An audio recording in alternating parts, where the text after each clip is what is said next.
Hi guys, let's start today's workout. सबसे पहले अपनी गर्दन को अच्छे से घुमाइए। इससे क्या होता है, सारी नेक की मसल्स जो होती हैं वो टोन होती हैं, नेक स्टिफनेस नहीं होती है। इसके बाद शोल्डर की एक्सरसाइज हो रही है। जो शोल्डर है और अपर बॉडी पार्ट है, इसके लिए हमको अच्छे से एक्सरसाइज करके इसको लूज़ करना है ताकि फ्रीज ना हो। ये अपर बॉडी पार्ट्स के लिए एक्सरसाइज है सारी। अगर आपका अपर बॉडी पार्ट हैवी है तो आप ये सारी एक्सरसाइज रोज करिए। Consistency is very important. अगर हम रोज़ रोज़ करेंगे तो एक समय के बाद ज़रूर हमें रिजल्ट मिलने वाले हैं।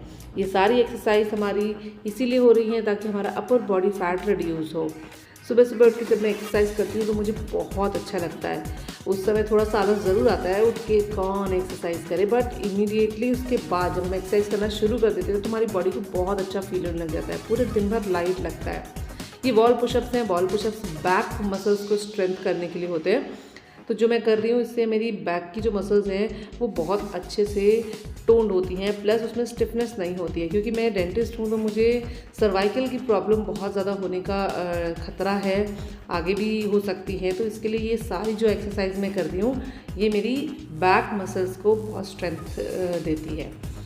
ऑल्सो जब हम अपना वेट रिड्यूस करते हैं तो बॉडी पार्ट, जो अपर बॉडी पार्ट का फैट है उसको रिड्यूस करना बहुत मुश्किल होता है। ये सारी एक्सरसाइज उसके लिए है। देखिए, एक्सरसाइज में एक ही चीज़ कॉमन है कि हमको रोज़ करनी है, चाहे हम थोड़ी करें लेकिन हमको रोज़ एक्सरसाइज करनी है ताकि हमारा फैट जो है वो अच्छे से रिड्यूस हो जाए और हम बहुत अच्छा महसूस करते हैं जैसे जैसे हमारा बॉडी फैट रिड्यूस होने लग जाता है। बीच बीच में थोड़ा थोड़ा ब्रेक लेना है। मैं भी बीच बीच में थोड़ा थोड़ा ब्रेक लेती हूँ और उसके बाद दोबारा से एक्सरसाइज शुरू करती हूँ। कंटिन्यूसली बहुत हैवी वर्कआउट में नहीं करती हूँ। देखिए, एज फैक्टर ज़रूर होता है, उसके साथ हमको अपनी बॉडी को टोन करना चाहिए। और एक दिन अगर हम बहुत हैवी एक्सरसाइज कर लेंगे तो अगले दिन हमारी मसल्स बहुत सोर हो जाएंगी और हम बिल्कुल भी कुछ एक्सरसाइज नहीं कर पाएंगे। ये भी अगेन अभी तो जो भी मैं कर रही हूँ ये अपर बॉडी पार्ट के लिए है, अपर बॉडी फैट को रिड्यूस करने के लिए है। धीरे मैं लोअर बॉडी फैट पर भी वर्क करूँगी। तो आपको भी ऐसे ही धीरे धीरे रोज़ थोड़ा थोड़ा करना है। ऐसा नहीं है कि हमको एक दिन में रिजल्ट मिलने वाला है, हमको वेट करना पड़ेगा। वेट लॉस एक बहुत ही मेहनत वाला काम है जिसे हमें धीरे धीरे अचीव करना होता है। जब भी हम वेट लॉस के प्रोसीजर पे जाते हैं तो बहुत आसानी से हम उसको गिव अप कर देते हैं। ये जो मैं अब एक्सरसाइज कर रही हूँ ये लोअर बॉडी के लिए है। बेली फैट जो होता है बहुत स्टबर्न फैट होता है। मेरा सी सेक्शन हुआ था मेरी बेटी के समय पे, तो जो लोअर बॉडी फैट है वो बहुत ज़्यादा स्टबर्न होता है। ये एक्सरसाइज बेस्ट है उस बेली फैट को रिड्यूस करने के लिए। अगेन मैं बता रही हूँ कि बीच बीच में ब्रेक लेते रहना है, ऐसा नहीं है कंटिन्यूसली हम करते रहेंगे तो बहुत जल्दी थक जाएंगे। अभी हमको जो भी अपनी एक्सरसाइज है उनके ऊपर फोकस करते रहना है और अपनी डेली रूटीन में इसको इन्वॉल्व करना है। ऐसा नहीं है भाई जब तक हम वर्कआउट कर रहे हैं या जब तक हमें वेट रिड्यूस करना है तब तक ही हमको इसको करना है, आगे भी हमको इसको करते रहना है। धीरे धीरे अपने को आदत पड़ जाएगी, फिर हमारी मसल्स में दर्द नहीं होगा। शुरुआत में हमें मसल्स में दर्द लग सकता है। ये जो मैं अब एक्सरसाइज कर रही हूँ ये जो है लोअर जो हिप एरिया होता है उसके फैट को रिड्यूस करने के लिए एक्सरसाइज है। आपको भी ऐसे ही करना है। धीरे धीरे रोज़ आप करते रहेंगे तो आपका बॉडी फैट ज़रूर रिड्यूस होगा। मैं भी कर रही हूँ, फर्स्ट टाइम कर रही हूँ, तो देखते हैं हमको कितना रिजल्ट मिलता है। लेकिन जब मैं अपने स्कूल लेवल पर थी तो मैं अच्छा गेम्स वगैरह खेलती थी, तो मुझे तब पता है कि एक्सरसाइज से बॉडी टोन्ड बहुत अच्छी होती है। बहुत हैवी एक्सरसाइज या जिम की ज़रूरत नहीं होती है। धीरे धीरे रोज़ थोड़ा थोड़ा एक्सरसाइज करने से ही बॉडी अच्छी टोन्ड हो जाती है। बट इम्पॉर्टेंट ये है कि हमको रोज़ करना है। ऐसा नहीं है कि एक दिन कर लिया और फिर दूसरे दिन हम नहीं कर रहे हैं या दूसरे दिन हम थक गए तो हम नहीं कर पा रहे। थोड़ा थोड़ा करिए लेकिन रोज़ करिए, ये इम्पॉर्टेंट है। अगर हम एक दिन बहुत ज़्यादा हैवी एक्सरसाइज कर लेंगे तो अगले दिन नहीं कर पाएंगे। बैक एक्सरसाइज या लोअर बैक के एक्सरसाइज के लिए जो हम योगा पोजीशंस ट्राई करते हैं ये सबसे ज़्यादा इफ़ेक्टिव होती है।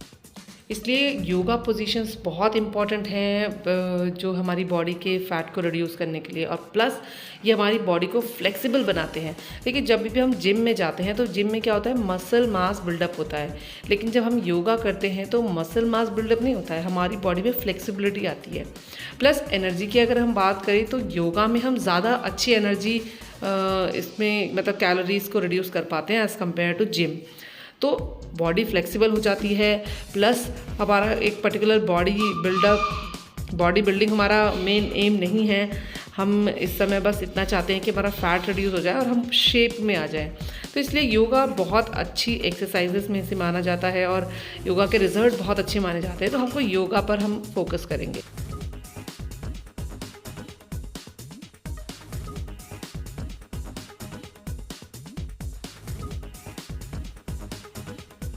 और अगर आपका सी सेक्शन हुआ है तो बैक मसल्स को स्ट्रेंथ करना बहुत इम्पॉर्टेंट होता है, क्योंकि हमारी मसल्स की टोनिसिटी थोड़ी रिड्यूस हो जाती है सी सेक्शन के टाइम पे। तो उसके बाद ये एक्सरसाइज बहुत ज़्यादा इफ़ेक्टिव है आपकी बैक मसल्स को स्ट्रेंथ देने के लिए। तो आपको रेगुलर ये एक्सरसाइजेस करनी है, ऐसा नहीं है कि एक दिन या 2 दिन। मैं भी रेगुलर कर रही हूँ और हमको रिज़ल्ट भी देखने को मिलेगा, डेफिनेटली मिलेगा, क्योंकि मुझे तो दिख रहा है। मैं जब भी शुरुआत में वर्क करने जाती थी तो बहुत टायर्ड हो जाती थी, लेकिन जब से मैंने एक्सरसाइज शुरू करी है तो मेरी बॉडी बहुत ही मतलब रिलैक्स रहती है। मैं कहूँगी मेरा पूरा दिन अच्छा जाता है, मैं थकती नहीं हूँ जल्दी। 1-2 दिन शुरुआत में रहा था जब मैंने वर्कआउट शुरू किया था, लेकिन अब वो अच्छा होने लगा है। अब मुझे कोई ऐसी दिक्कत नहीं आती है। तो continuously exercise is the main goal जो हमें अभी शुरुआत में चाहिए। अब देखो मेरा जो वेट लॉस है उसकी जर्नी 6 महीने की है। तो 6 महीने मुझे कंटिन्यूसली ये करना है और 6 महीने में मुझे अब अचीव करना है जितना मैंने सोचा है। तो प्राणायाम, योगा, ये सब अपनी एक्सरसाइज में इंक्लूड करिए। बहुत हैवी जिम एक्सरसाइज के बाद आप सोचेंगे कि आपको बहुत अच्छे रिजल्ट मिलेंगे, तो मुझे नहीं लगता कि उससे कुछ बहुत अच्छा आपको अचीव होगा। मतलब लोग करते होंगे डेफिनेटली योगा, सॉरी जिम, लेकिन मुझे लगता है कि yoga is much more effective और बॉडी को फ्लेक्सिबल कर रहा है। कुछ ऐसा नहीं कि हमको बॉडी बिल्डअप करना है तो हमको कोई पर्टिकुलर मसल को बहुत बड़ा बनाना है। उसके साथ ही कुछ फेशियल एक्सरसाइज ज़रूर करें, क्योंकि फेशियल एक्सरसाइज से आपके जो रिंकल्स हैं या जो आपके फेस पे जो एजिंग के साइंस हैं वो रिड्यूस हो जाते हैं। तो फेशियल एक्सरसाइज मैं ज़रूर करती हूँ रोज़, ताकि अच्छा स्किन बना रहे और मैं थोड़ी यंग लगूँ। सब यही चाहते हैं। डेफिनेटली इससे अच्छे रिज़ल्ट हमको मिलेंगे। और प्राणायाम ज़रूरी है, थोड़ा थोड़ा हमेशा रोज़ रोज़ करना है आपको। रोज़ हमको ये रूटीन फॉलो करना है। कुछ एक्सरसाइज तो ऐसी हैं जिसे हमको रट लेना चाहिए, और क्योंकि हमको इसको रोज़ करने से हमारी बॉडी अच्छी बने रहेगी। अब इस सब के बाद जब हमारा एक्सरसाइज ख़त्म होती है तो हम नेक्स्ट डाइट पर जाते हैं, और मैं आपको डाइट चार्ट शेयर कर रही हूँ आज का, उसे फॉलो करें।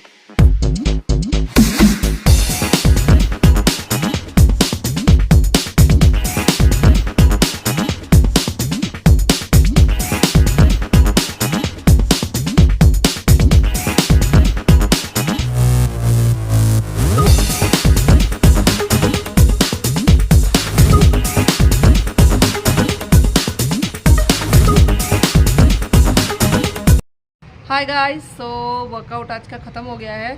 और बहुत दिनों से मेरा साइकिल जो है वो डिस्टर्ब हो गया था, क्योंकि घर गई थी, शादी थी। डाइट तो मैंने फॉलो करी थी, लेकिन वर्कआउट का रूटीन जो था वो प्रॉपर नहीं हो पा रहा था। अब back to the routine. But life तो यही है, क्योंकि ऐसा तो होगा ही, ऐसा तो रूटीन ही है, क्योंकि जब आप घर पे रहते हो तो बहुत सारी चीज़ें होती है।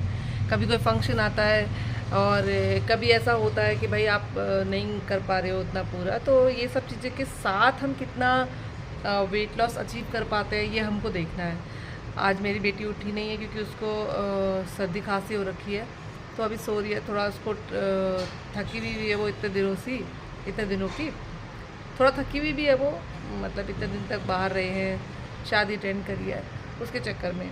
बाकी डाइट मेरी फॉलो मैं कर रही हूँ। ब्राज़ीलियन नट भूल गई हूँ, वो वहीं रह गया है, तो मैंने दोबारा ऑर्डर कर लिया।